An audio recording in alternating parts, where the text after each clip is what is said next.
कि खाने पीने की कोई समस्या नहीं है। सूरत से आज ही दोपहर में आपकी बात भी हुई। डॉक्टर पराग, आप अफगानिस्तान से लौट आए, जब आप लौट रहे थे क्या स्थिति थी और क्या आपने ये जो C-17 विमान में जो ये रिलीफ फ्लाइट है उसी में आए आप भी?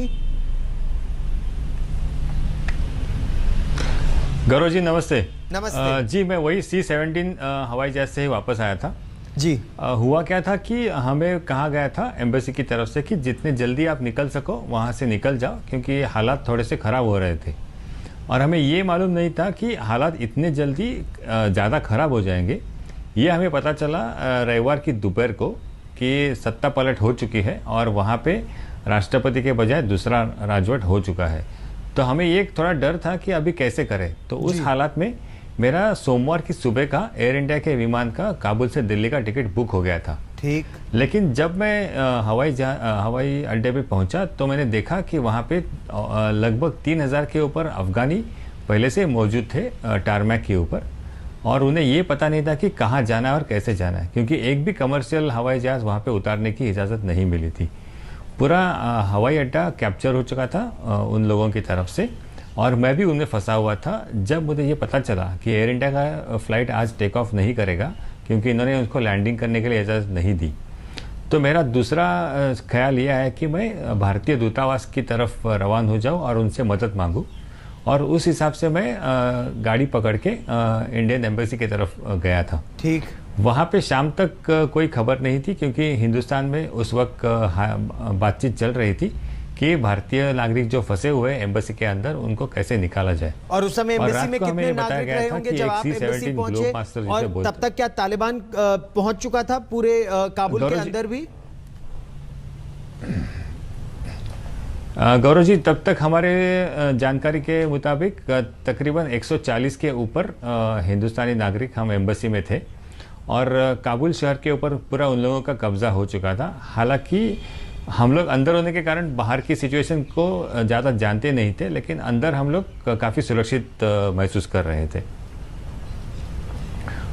और फिर रात को तकरीबन 11 बजे के बाद हमें बताया गया था कि एक हवाई जहाज़ आ चुका है और हमें उनसे निकलना है। तो मध्य रात्रि तक हमको सबको सुरक्षित एयरपोर्ट पहुंचाया गया, और मंगलवार की सुबह तकरीबन 6:30 बजे हम लोग वो हवाई जहाज़ से निकल के हिंदुस्तान सुरक्षित पहुंच गया है।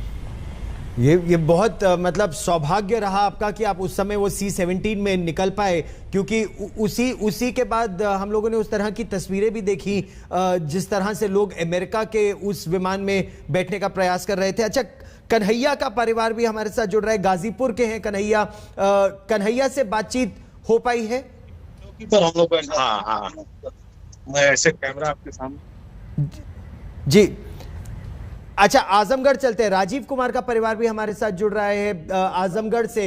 राजीव से आपकी बात हो पाई है? राजीव कुछ बता पा रहे हैं कि इस समय क्या स्थिति है, कब तक लौट पाएंगे भारत? राजीव कुमार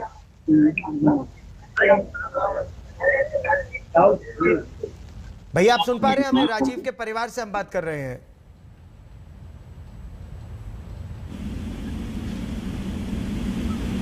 अच्छा, राजीव के परिवार से, आजमगढ़ से आप हमारे साथ जुड़ रहे हैं। आप राजीव के भाई हैं क्या?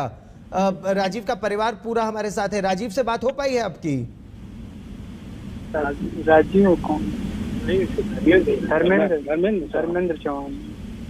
आप धर्मेंद्र के परिवार के हैं? तो धर्मेंद्र चौहान के परिवार के हैं। जी जी जी। तो बात हो पाई आपकी धर्मेंद्र से? जी सर, बात हुई थी 2 घंटे पहले। अच्छा, 1 ही 2 घंटे पहले। और क्या बताया धर्मेंद्र ने? तो वो बताया कि हम अभी ड्यूटी में हैं, फिलहाल अभी तो बात नहीं हो पाई। उस टाइम उसने बात नहीं की, हम 2 मिनट बात किए, कह रहे हैं ड्यूटी में हम बाद में बात करते हैं। उसके बाद उससे पहले बात हुई थी तो बोलते थे हमको, मतलब 2-3 महीने पहले ही बोलते थे कि यहाँ पे जंगा होने वाला है, मतलब यहाँ पे लड़ाई होने वाली है, दंगा सब ये सब होने वाला है। मतलब साल भर पहले से ही बताते थे उनको।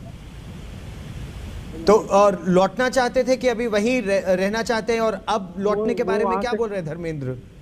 वो लौटना चाहते हैं, वो तो सोच रहे हैं लौटने के लिए, मतलब आना चाहते हैं वो। और जैसे कि वो हरदम मतलब रोज जब कॉल आती है तो मैं मैं पूछता हूँ कब आएंगे पापा, तो बोलते हैं कि 1-2 दिन में पासपोर्ट मिल जाएगा तो हम आएंगे। तो पासपोर्ट उनका जिस कंपनी में काम करते हैं उसी कंपनी के पास है पासपोर्ट? जी सर, उसी कंपनी के पास है उनका पासपोर्ट। और खाने पीने और रहने की क्या व्यवस्था है और सुरक्षा की क्या व्यवस्था है? खाने पीने की व्यवस्था सर तो बहुत अच्छी है। वो बोलते हैं कोई टेंशन नहीं, जहाँ पे हम लोग रहते हैं वहाँ पे कोई दिक्कत नहीं है, सब अच्छा है। और बोलते हैं कि बस जब बाहर हम सब बाहर निकलते नहीं हैं, बाहर निकलेंगे तो बहुत दिक्कत हो जाती है हम लोगों को, इसलिए हम सब बाहर नहीं निकलते हैं, बहुत डर रहता है। और उस लोग रूम में पड़े रहते हैं उसे दिन भर रात, जी पे जाते हैं। जी, रहिए आप हमारे